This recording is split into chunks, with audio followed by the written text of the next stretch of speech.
आम्ही जिल्ह्यातील सर्व लोक अशी प्रतिज्ञा करतो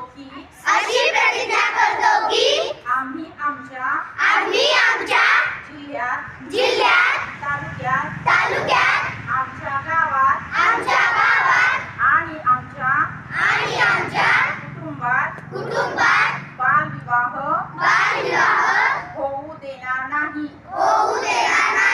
तसेच बालविवाहाच्या कोणत्याही कार्यात सहभागी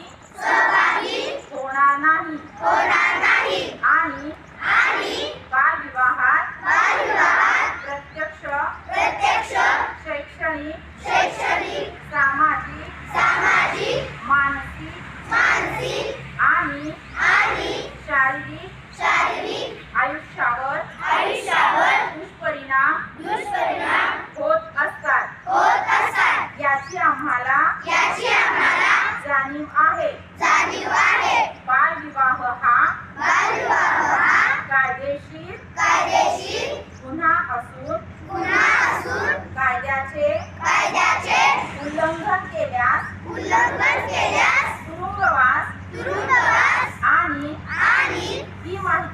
ही माहिती मी सर्वांसोबत शेअर करीन। तसेच या कामी जिल्हा प्रशासनाला सहकार्य करीन। माझ्या मित्र परिवारात नातेसंबंधात माझ्या गावात आणि शहरात बालविवाह होऊ देणार नाही। यासाठी मी कटिबद्ध आहे।